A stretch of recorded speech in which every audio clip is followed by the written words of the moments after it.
Era el año 1887 y el invierno se había instalado en la ciudad fronteriza de Drei Creek, como una pesada colcha cosida con silencio y tristeza.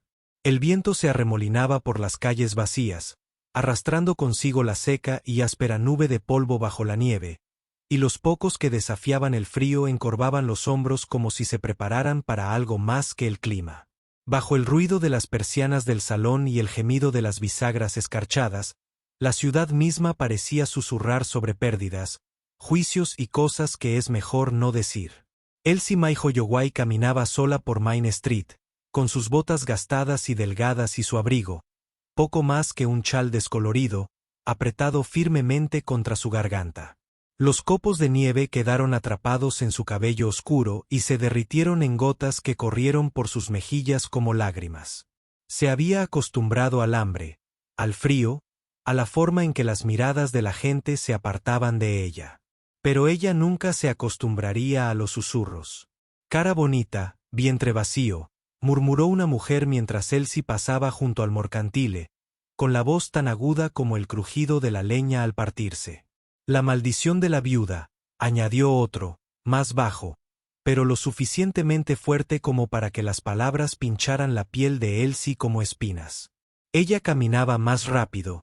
El sonido de su respiración era áspero en el aire helado. Cada paso se sentía más pesado que el anterior, como si la vergüenza misma tuviera peso, acercándola más al suelo. Hubo un tiempo, no hace mucho, en el que creyó que su belleza la protegería, le abriría puertas y ablandaría corazones. Pero la belleza la había abandonado junto al ataúd de su marido, dejándola sin nada más que dolor y un útero vacío que susurraba fracaso en la oscuridad de la noche. Al mediodía, se encontró fuera de la iglesia, con sus puertas de madera bordeadas de hielo. Ella había esperado poder trabajar, remendar, fregar cualquier cosa.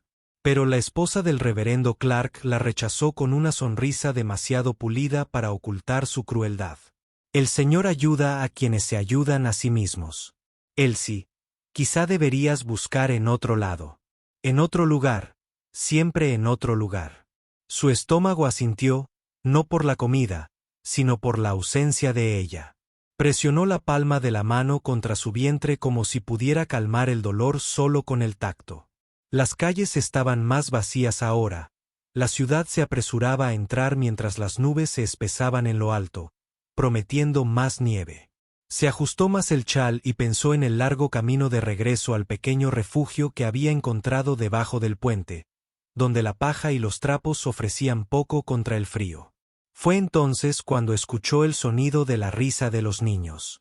Ella se giró, sobresaltada por el brillo que cortaba el pesado aire invernal.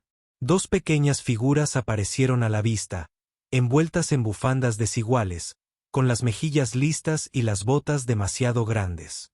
Un niño y una niña, de no más de 3 años, se persiguen por el paseo marítimo como si el mundo no fuera cruel, como si la risa misma pudiera mantenerlos calientes. Detrás de ellos caminaba un hombre. Finn Callahan era un gigante de figura, con hombros anchos bajo su gastado abrigo, su sombrero cubierto de nieve y su rostro surcado no por los años sino por las cargas.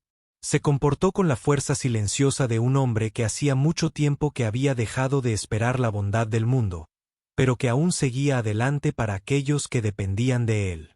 Los gemelos corrieron alrededor de sus piernas, y aunque su expresión era severa, él se inclinó con una gentileza que lo suavizó, enderezando una bufanda que se resbalaba, acomodando un guante con mayor seguridad. A Elsie se le cortó la respiración. El niño tropezó, comenzó a llorar y el instinto la empujó hacia adelante antes de que el pensamiento pudiera atraparla. Se arrodilló, recogiendo la mano del niño en la suya y murmurando palabras sin sentido, como se hace cuando las palabras en sí mismas significan poco y el tono lo significa todo. Los sollozos del niño se hicieron más lentos y sus ojos, azules como el cielo invernal, se fijaron en los de ella. Cuando ella levantó la vista, Finn la estaba observando. Su mirada era aguda, evaluadora, como si pesara su alma. Ella sintió que el calor de la vergüenza aumentaba nuevamente, temiendo lo que él debía ver. Una viuda sin dinero, marcada por chismes que ni siquiera son dignos de llevar su propio nombre. Pero no dijo nada, solo asintió una vez antes de levantar a su hijo en sus brazos. Gracias, dijo con una voz profunda y tranquila, como un gruñido en voz baja. Él sí quiso responder, pero las palabras se le enredaron en la garganta. Se puso de pie, se sacudió la nieve de la falda y se dio la vuelta, con el corazón latiendo como si hubiera corrido una milla. A última hora de la tarde llegó la tormenta. La nieve caía sobre las llanuras en láminas feroces, tragando el agujero de la ciudad. Elsie buscó refugio en los escalones de la iglesia, acurrucándose en la hornacina mientras el viento cortaba su chal. El frío la fue azotando más profundamente hasta que sus dientes castañetearon y sus dedos ardieron. Apretó la cara contra las rodillas y oró, no por ella misma, sino por la fuerza para aguantar hasta la mañana. Ella no notó la sombra que caía sobre ella hasta que una voz retumbó sobre ella. «Aquí te congelarás». Ella levantó la vista y encontró a Finn, con el ala de su sombrero cubierta de polvo blanco y los ojos ilegibles en la oscuridad. Los gemelos la miraban desde detrás de sus piernas, sus rostros curiosos, no asustados. «No tengo otro lugar», susurró, avergonzada de la verdad incluso mientras la decía. Finn vaciló, el silencio se prolongó, llenado solo por el aullido del viento y el crujido del cartel de la iglesia balanceándose en lo alto. Finalmente, extendió una mano enguantada. «Ven», dijo, «el granero está más cálido que aquí». Su orgullo luchó contra su desesperación, pero su cuerpo tomó la decisión por ella, temblando mientras se levantaba para tomar su mano. La condujo a través de la tormenta, con sus hijos siguiéndolo de cerca hasta que apareció a la vista el imponente contorno de su rancho. Dentro del granero, el aire estaba cargado de olor a heno y caballos. El calor de los animales y la madera vieja la envolvió como una bomba. Finn fue a buscar una colcha, áspera pero limpia, y se la colocó sobre los hombros. Se hundió en el heno, sus dedos se aferraron a la tela como si fuera precisamente eso lo que la mantenía con vida. «No te molestaré mucho», murmuró ella bajando la mirada. La estudió en silencio, la luz del fuego de la linterna proyectaba sombras sobre su rostro. «No me has molestado en nada», respondió. «Pero no es seguro para nadie estar afuera con este clima». Ella quería darle las gracias, pero las palabras que se le escaparon no fueron las que ella pretendía. «No soy bonita, señor», susurró, y la confesión se le escapó como un secreto guardado durante demasiado tiempo. «Pero puedo cuidar de tus hijos». Las palabras quedaron suspendidas entre ellos, crudas y temblorosas. Finn no respondió, entonces no. Él solo asintió una vez, lentamente, y la dejó en el tranquilo calor del granero. A la mañana siguiente, la tormenta se había suavizado hasta convertirse en un silencio blanco. Elsie se despertó con el sonido de una pequeña risa. Clara, la niña, tiraba de su cabello con dedos torpes, riéndose como si estuviera trenzando una cinta para formar una corona de reina. Samuel le ofreció un caballo de juguete de madera desportillada y lo apretó en su mano con solemne orgullo. Día a día, se encontraba ocupándose de ellos en pequeñas cosas, remendando el guante de Clara, tarareando canciones de cuna cuando las pesadillas de Samuel lo despertaban. Cada acto era como coser una costura rota en su propio corazón. Finn observaba desde la puerta con más frecuencia de la que participaba. Su silencio no era de desaprobación, sino algo más profundo. Un hombre que estudia el mundo con nuevos ojos, cauteloso ante la esperanza, pero incapaz de apartarse de ella. La ciudad, sin embargo, no guardó silencio. Los susurros llegaron hasta las vallas del rancho. Las mujeres que pasaban murmuraban sobre viudas intrigantes y sobre hombres demasiado ciegos para ver la ambición envuelta en bondad. Los hombres en el salón sonreían, haciendo apuestas sobre cuánto tiempo duraría antes de irse. Elsie escuchó cada palabra, y cada una de ellas debilitó su frágil sentido de autoestima. Sin embargo, cuando miró los rostros de los niños, iluminados por la risa y suavizados por el consuelo, encontró fuerzas para soportar. Una tarde, mientras el crepúsculo teñía la nieve de tonos violeta y plateado, ella se sentó junto a la puerta del granero, remendando un pequeño desgarro en Clara Chow. Finn se acercó, sus botas crujieron suavemente en la escarcha. Hizo una pausa, observando cómo se movían sus dedos, con expresión ilegible. Por fin habló. Puede que no lo veas, dijo en voz baja, casi vacilante. Pero tu corazón contiene más belleza que cualquier rostro que haya conocido. Las palabras la impactaron como una campana que sonaba en el silencio. Ella miró hacia arriba, sobresaltada, temblando, no de frío, sino del calor imposible que florecía en su pecho. Y en ese momento frágil y sin aliento, por primera vez en años, Elsie se atrevió a esperar que no fuera invisible. La nieve persistió hasta bien entrado marzo, aunque el sol se extendía más cada día, pintando el rancho Callahan con una luz que se acumulaba lentamente. Elsie se levantó con él, sus manos ya ocupadas con la leña, con la masa de pan, con los ritmos tranquilos de una vida que aún no era suya para reclamar. Cada pequeño gesto hacia los gemelos, trenzando el cabello enredado de Clara, sujetando las botas de Samuel mientras las pisaba para colocarlas en su lugar, la acercaba más a una pertenencia que no se atrevía a nombrar. Pero ella sabía que pertenecer era tan frágil como los cristales de nieve derritiéndose en la palma de una mano. La ciudad de Drake Creek no se había ablandado. En todo caso, los chismes se habían afilado con el tiempo como cuchillos afilados sobre piedra. En Morantile, Elsie sintió unas miradas que le rozaban la espalda. En la iglesia, el banco detrás de ella parecía zumbar con susurros. Las mujeres con el cabello cuidadosamente recogido se inclinaban una hacia la otra. Sus labios se curvaban y sus palabras no siempre podían oír, pero siempre entendían. Viuda, infértil, intrigante. Lo soportó en silencio, pero el silencio era pesado, y su peso la siguió hasta el granero, hasta las tranquilas tardes junto al fuego. No es que ella creyera en sus palabras, no del todo, pero la vergüenza, una vez plantada, tiene una forma de brotar, sin importar cuánto se tire de las raíces. Finn también escuchó los chismes. Su hermano Silas se lo trajo una tarde mientras reparaba una cerca. «Eres un buen hombre, Finn», Silas dijo, con la mandíbula apretada, mientras su martillo golpeaba los clavos con una fuerza innecesaria. «Pero será mejor que pienses con claridad. Una mujer así, sin familia, sin hijos propios. La gente hablará. Ya lo hacen. Dicen que ella se está tejiendo en tu casa para que te olvides de ti mismo». Finn se apoyó en el poste, su aliento humeaba por el frío.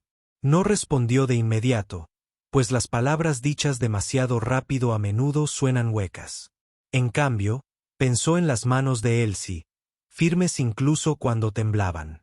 Cómo calmó la fiebre de su hijo sin quejarse. Cómo se inclinaba al nivel de los niños como si su pequeñez mereciera honor.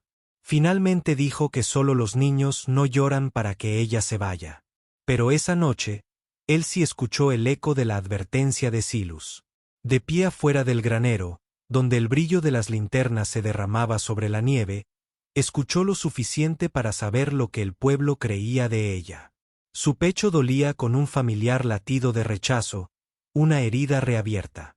Sabía que debía irse antes de que su presencia manchara el nombre de Finn sin posibilidad de reparación. Ella empacó lo poco que tenía. Un chal, un peine, un trozo de cinta doblado que Clara había apretado en su palma con orgullo infantil. Tenía la intención de escabullirse bajo la luz de la luna, con sus pasos tragados por la nieve. Pero el grito de Samuel traspasó la noche. Se despertó y la encontró ausente de su cama. Sus ballenas resonaron por todo el rancho como una campana que repicaba en señal de dolor. El sonido la congeló en el lugar, con el bulto apretado contra su pecho. Momentos después, Finn estaba en la puerta del granero, sus hijos se aferraban a él, sus rostros mojados por las lágrimas. Su mirada encontró la de ella en la penumbra. «Ya te ibas», dijo. «No es una pregunta». Su voz se quebró al responder. «Es mejor así. El pueblo no se detendrá. No puedo arrastrarte a través de su desprecio. Clara, medio dormida, extendió una pequeña mano hacia Elsie. No te vayas, susurró, simple como respirar. Finn apretó la mandíbula. Dio un paso adelante, con los gemelos apretados contra sus piernas. ¿Crees que me importa su conversación?, preguntó en voz baja, temblando no de ira, sino con un rugido. Que meneen la lengua. Nunca han cargado a mis hijos con fiebre, ni los han calmado cuando la noche era larga. Nunca han visto cómo los miras, como si fueran más preciados que el aire. ¿No lo ves? Ya les has dado más de lo que la mitad del pueblo jamás les dará. Pero aún así, Duda asintió. No soy una madre, dijo, las palabras cayendo como piedras. Finn negó con la cabeza lentamente, como si sus propias palabras fueran una locura. Eres lo que necesitan. Los días que siguieron trajeron tensión como una cuerda tensa. El juicio de Drake Creek se agudizó hasta convertirse en espectáculo cuando la iglesia convocó la reunión para abordar lo que denominaron una preocupación moral. Finn sabía antes de entrar en la reunión lo que le esperaba, pero se mantuvo erguido, con sus hijos a su lado y Elsie a unos pasos de distancia, con la mirada baja. La sala bullía de voces hasta que el reverendo Clark levantó la mano. Hermano Callahan, hermana Holloway, comenzó, con palabras envueltas en una falsa dulzura. Ha habido preocupación sobre la pertinencia de su arreglo. Una viuda sin parientes, viviendo bajo su techo, cuidando de sus pequeños. Da lugar a especulaciones. Especulación. La palabra fue más áspera que una acusación. Sugería vergüenza incluso sin pruebas. Las mejillas de Elsie ardían. Quería encogerse contra el suelo, pero la mano de Finn se cerró sobre la suya antes de que pudiera retroceder. Dio un paso adelante, su voz resonando en una habitación en silencio. Especulación, dijo, con el tono firme como un martillo. Lo que llaman especulación no son más que chismes, nacidos de la ociosidad. Esta mujer ha dado a mis hijos ternura, allí donde el dolor los dejó vacíos. Ella ha remendado más que mitones y camisas. Ella ha curado corazones. Mía incluida. Se oyeron jadeos. Algunos murmuraron. El reverendo intentó calmarlos, pero Finn insistió y su voz se elevó como un río que rompe el hielo. Juzgala si quiere, pero no me quedaré de brazos cruzados mientras mancha lo que es bueno. La llamas estéril. Ella tiene a mis hijos mejor que cualquier otra alma desde que falleció su propia madre. La llamas pobre. Ella ha dado de la nada más de lo que muchos con abundancia jamás soñaron. La llamaste conspiradora. Entonces digo, que cada intrigante ame con la honestidad que demostró. Resistiré cada tormenta, cada palabra, mientras ella camine a mi lado.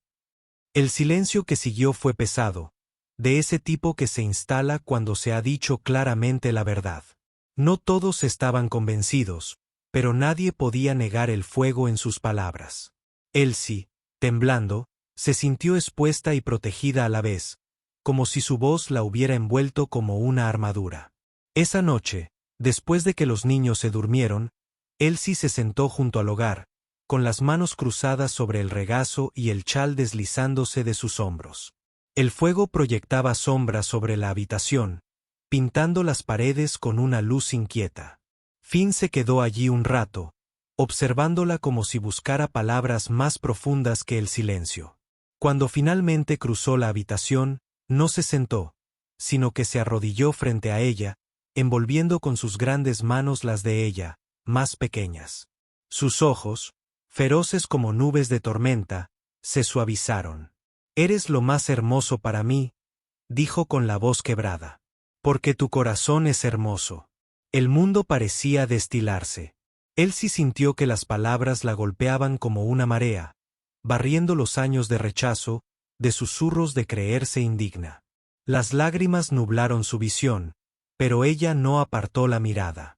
Él se inclinó hacia adelante, apoyando su frente contra la de ella, y por un largo momento no hubo palabras, solo el ritmo de sus respiraciones mezclándose y el fuego crepitando suavemente detrás de ellos.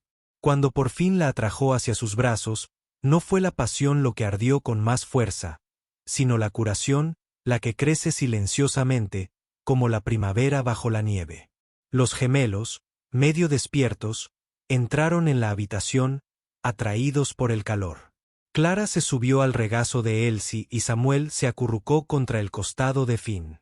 Juntos formaron un círculo junto al fuego, un voto tácito los unía más fuerte que cualquier palabra. Semanas después, bajo el cielo pálido por la luz del final del invierno, Elsie y Finn estaban de pie ante el reverendo Clark una vez más. Esta vez no hubo juicios, ni susurros, solo los votos solemnes de una boda sencilla. La mano de Finn, callosa y firme, agarró la de ella con orgullo. Los niños agarraron el dobladillo de su falda, sus ojos iguales mientras salían al aire frío. La ciudad seguía observando. Algunos asintieron en señal de aprobación, otros se dieron la vuelta. Pero Finn y Elsie caminaban erguidos, sus sombras extendiéndose sobre la nieve, intocables en la dignidad que portaban. Para Elsie, cada paso era al mismo tiempo un final y un comienzo, el final de la vergüenza, el comienzo de la pertenencia. Y aunque el invierno aún persistía, ella sentía la promesa de la primavera agitándose dentro de ella, no en su cuerpo, sino en su corazón. Porque la belleza, había aprendido, nunca estaba en la mirada del espejo ni en el susurro cruel de las multitudes. Vivía en una mano que sostenía a otra, en el corazón que soportaba, en el amor que crecía como la luz del fuego, paciente y seguro. Y cuando ese amor llegó, no como un trueno, sino como una llama lenta, calentó incluso los inviernos más fríos, enseñando que cada alma, no importa cuán golpeada estuviera, podía encontrar su hogar en Fast.